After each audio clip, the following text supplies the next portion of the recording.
Hi, my name is Novelo from virtualpix.com, and today I want to show you a different kind of tutorial. The difference between my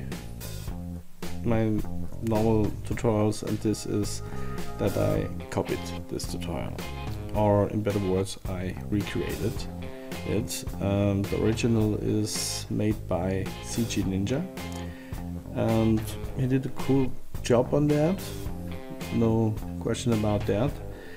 But while I watched his video, I thought, maybe I can make a tutorial, the same tutorial, but with my workflow, to show you a second option. And I think that's really important, that you have always a second option or third option in your work. If you do a scene and something is not working, maybe there's another different method out there which gives you the same result, but it works in your specific scene. Yeah, that's because I'm doing that video right now. That's this is not an offense, or I don't want that flame war is breaking out, all is flaming me, why I'm doing that, why I copy tutorials. This is not the case. I just want to show you a second option, and that's my intention on this video creation right now. Yeah, but enough right now. Let's jump into the tutorial and watch my workflow. By the way, CG Ninja, good job. Thank you for that. Okay, now let's jump into the tutorial. We delete the default lamp, not the default cube, and in the front view I'm going to edit mode, bring this guy up here so the pivot point is on the bottom. Then scale this guy by, in the Y direction by 1.5 and in the X direction by 3. Then on the front I'm going to delete the front face here, and then I'm going to add here immediately material. First I'm going to cycles render, materials, use nodes, and the default diffuse material is okay. And now I'm going to add a UV sphere, and this UV sphere is now on the same layer than my box here, my studio box. But I don't want to work like this. I prefer another workflow. I prefer that, let's say the studio box in this case is on the first layer, the models are on the second, and the camera and the lights are on another separate layer. So I'm going to separate all the things here. I move the sphere. Well, first I'm going to scale the sphere down so that I have a clue how big it should be. So I'm going to scale it down, something like that. That's okay. And now I'm going to move it to layer 2, and the camera I'm going to move to the layer 11, I think. Okay. Now in layer 2 I have now my UV sphere, and I'm going to front view, into the edit mode, and I bring this up so that the pivot point is on the bottom here. And now I have to select these faces here, these front faces or upper faces, but now I have the problem that the faces behind are not selected. That's because this guy here is activated. This is the limit selection to visible, and I want to deactivate this, and I select again, and now I have all of these things selected. Okay, now I delete the faces here, And what I'm doing is to delete this vertex as well. I don't know, we delete this later on so I can show you a problem what we have. Okay, I'm going to select all of these guys here, extrude it and bring it a little bit in, and now there can be a problem that some faces or edges or vertices are intersecting with each other, and you have to prevent this. No intersecting of faces in vertices or edges. That's very important. If you have intersections, there would be some, some funny things in the render. Then there are black areas on your model. Then if these vertices, faces, or edges are intersecting, so prevent intersecting or overlapping. Okay, now I into object mode, set it to smooth, and I add material. Let's do a glass material in this case, just the default settings. And in the modifier panel I'm going to use a subdivision surface, and I set the view to 2.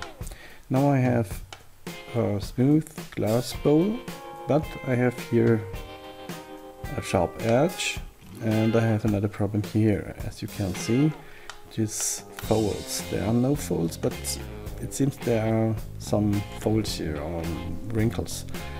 And to prevent the sharp edge and this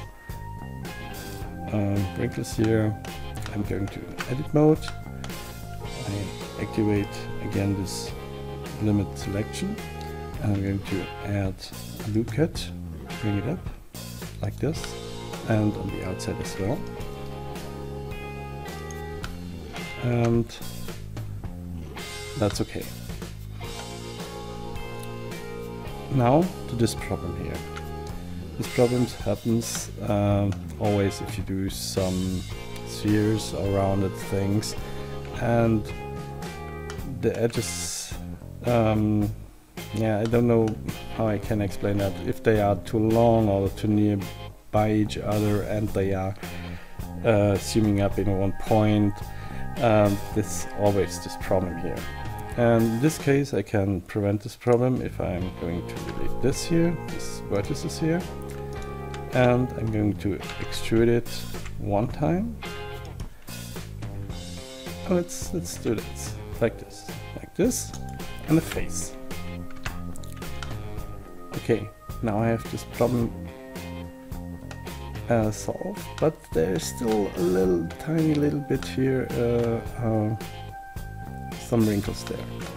So I'm going to add just another loop cut here, something like that, and they are gone. And I have to do the same thing for the button as well.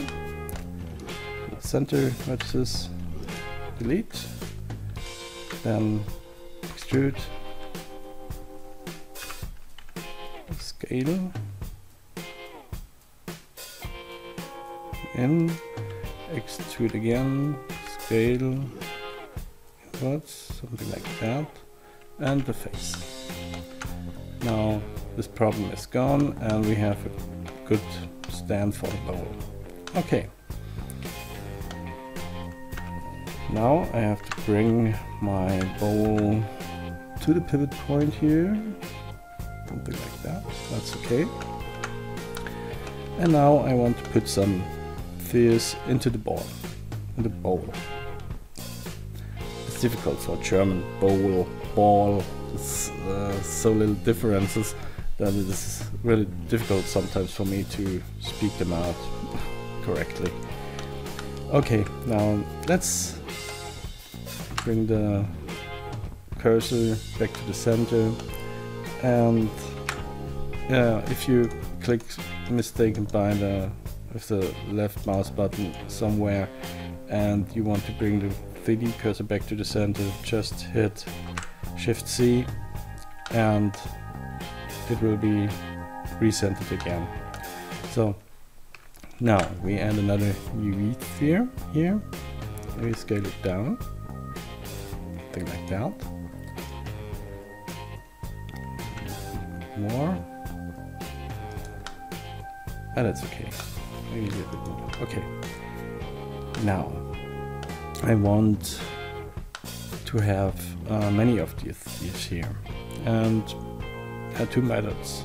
The first method is that I'm going to distribute them by hand in the bowl, so it's a lot of work, and it's always good to have a trick or something with which you can prevent a lot of work. That's always a good idea.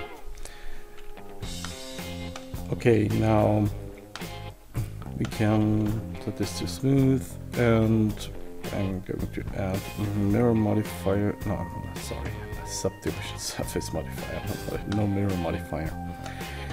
Okay, now I want that they are, or the balls then are in the bowl, and for this I'm going to add to the bowl a rigid body, and I turn this to passive, and I don't want the convex hull, I want the mesh. It's always, if you drop something into something else, use mesh, not convex hull. It can be that there are some problems then with the simulation. And this sphere I'm going to make a rigid body as well, active, and that's okay. Now if I'm going to play back the thing here, the sphere is falling into the bowl.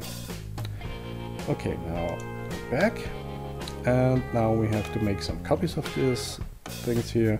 I'm going to make instances instead of direct copies, because I don't want to change anything on the other spheres. They are all the same, so with instances I can edit all of the instances in one step. So let's copy them by Alt D and just randomly distribute them over the bowl, something like that.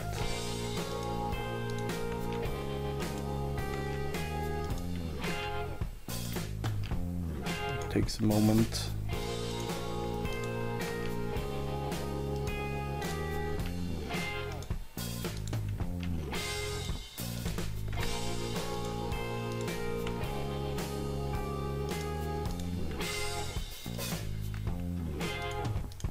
Now I'm selecting some group of them and I'm going to make an instance here and bring it to here.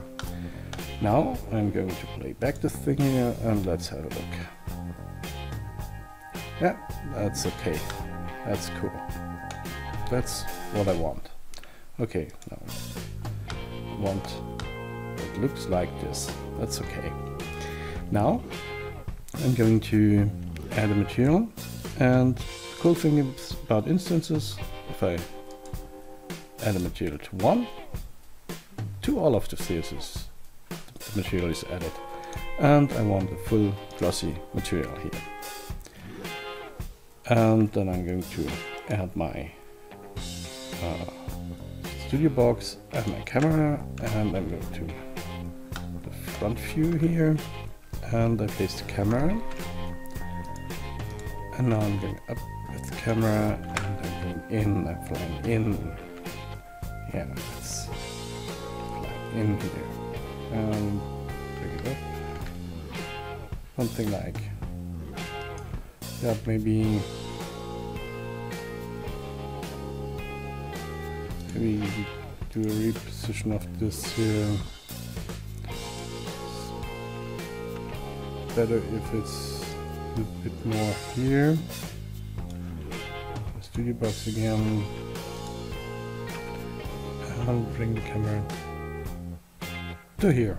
Okay, that's cool. And now let's do a real quick test render of this. I'm going to change my render device to GPU and all the other things, I let it like it is. Now let's have a look what we can see. And we will see the spheres, the glass, and some black shadow things, the reflections or something like that. Okay, that's okay. Okay, we have the problem that we have to do the simulation again.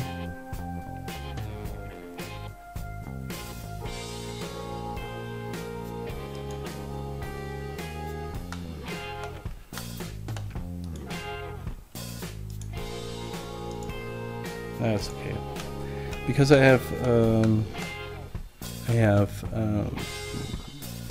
moved this thing here. The balls were on the original position when I do the rendering, because the position in the view is sometimes not the position in the render, because there's a cage, and to prevent that, if you move something like a rigid body, always do the simulation again. So now if we render right now, we see all balls are in the bowl, and that's perfect.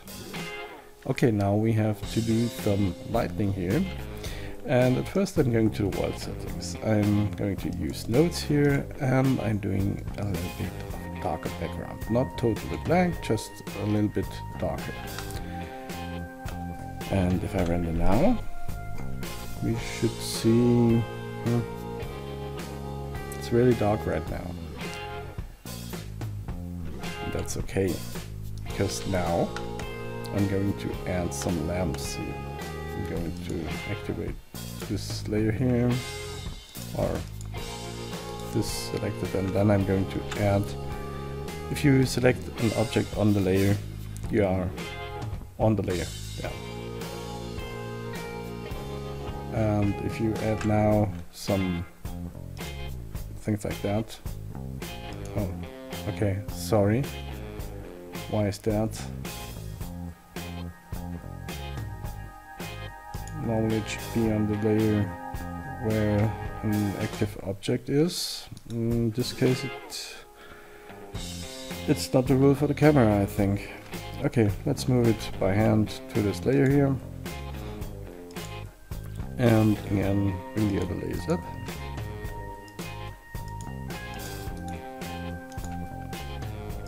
Okay. Or it's the last selected layer. I don't know. Doesn't matter. If someone knows that, please let me know as a comment. Okay, now we'll bring this up here. We rotate it in X direction by 90 degrees. And then I'm going to move this to here. Rotate it in a Z direction, something like 45 degrees. And scale it down a little bit. Bring it up. And scale it in the local X direction, not scale, rotate in local Y, no, rotate local Z, rotate XX, yeah, okay, that's the local X direction. You can do this by doing a rotational scaling, or grabbing by hitting the axis twice, then the local axis is selected. Now I'm going to add a new material here, emission material in this case, and I want a emission of 3. And I'm going to change the color a little bit to a bluish one, like that. And to control the saturation of the blue a little bit better. It's okay if you move here, but if you only want to saturate this, to control the saturation, it's better to go to HSV, because you can control the saturation and it goes straight in one line into the color or into the white. And I want only a hint of blue. And that's okay. And now I'm going to select another, copy the mesh, and because I want to do another lamp here, I'm rotating the Z direction to 180 degrees. Now let's see, that's too much. Rotate and set, something like that. That's okay. And I'm going to separate materials, because I want here, I want the yellowish material. And let's see, there's just a hint of yellow. Maybe we do the yellow a little bit stronger, 3.5. And now let's render this, and let's see what's the output here. And it's looking really, really cool. The black parts here, the darker parts are reflection and refractions, and that's totally normal. If we go in another angle, it's different. Now we have here the blue and here the yellow one, and it's too blue and too yellowish. So I'm going to lower the saturation on the yellow and on the blue as well.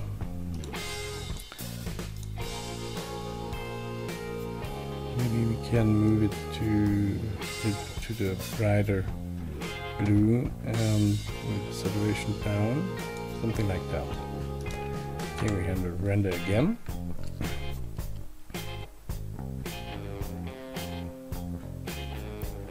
Okay, now it's much better, and it's looking really, really cool. Okay, now to the render settings. In the world settings, go to the settings here and activate that, and multiple importance map. We have to crank this number up a little bit. Going to, in this case, 1024.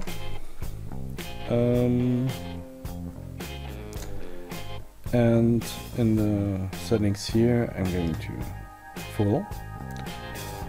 And the sampling, I'm going to add square samples. Oh, square samples, and clamp direct 3 and this 3 as well to prevent this fireflies. And just to square the samples, it's if you do here final, they are going to 24, and I think that's too much. Let's go with 18.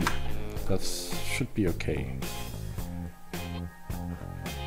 Okay, now to the light path. Let's go to full global illumination, but reduce this here to 32. Should be okay. And deactivate the reflective caustics and refractive caustics. And now we should have